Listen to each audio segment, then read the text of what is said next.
हम भजन गायक सुनील मिश्रा आप सभी के हाथ जोड़ के प्रणाम करत हैं। बहुत ही सुंदर भजन बाबा के आप सभी के बीच में लेके आ रहल बानी। जब भगवान भोले भंडारी नाथ बारात लेके मैना रानी के दरवाजा पर पहुंचल बानी तो सब सखी लोग महल से निकल के देखे आइल बा और जैसे ही भोले बाबा के रूप देखले बा डेरा गइल बा, चिहा गइल बा और महल में वापस लौट के जाके कौनेगा गौरा रानी के ताना मारा तालो।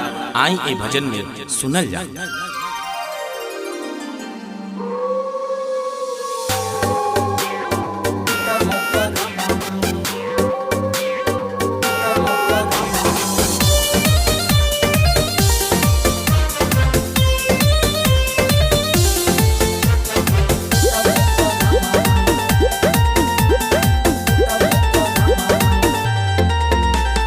बिछू लेके आई बरतिया में भूत प्रेत जुटले बजमतिया में।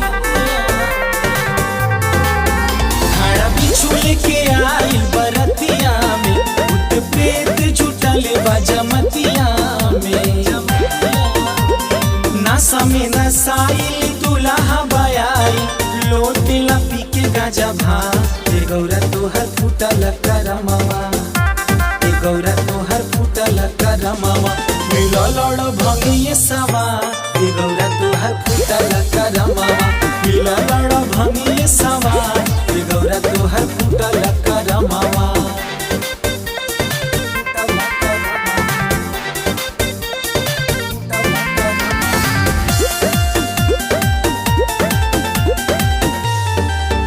कैला कोई सनरद अगुआई सोची सोची मन पछताई कोनो ऋषि किसी रहे न लड़ाई दिल गौरा के जिंदगी डुबाई।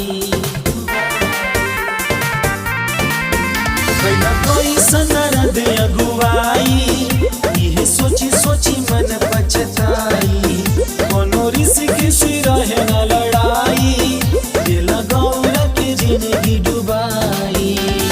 घर के दुलाई राजकुमारी ये भरिया तोहरो माँ। गौरा तोहर फूटल करमवा, गौरा तोहर फूटल करमवा मिलल भंगिए सवा। गौरा तोहर फूटल करमवा मिलल भंगिए सवा। गौरा तोहर फूटल करमवा।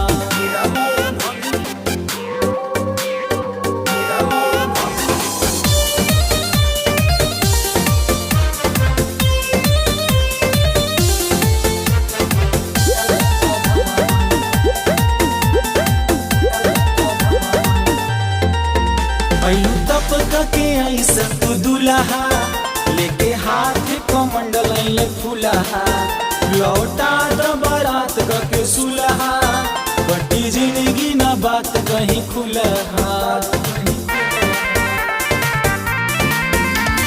तप के ऐसा तू दुल्हा लेके हाथ कमंडल फूलहा लौटा द बारात के सुलहा बटी जिंदगी ना बात कहीं खुले हा।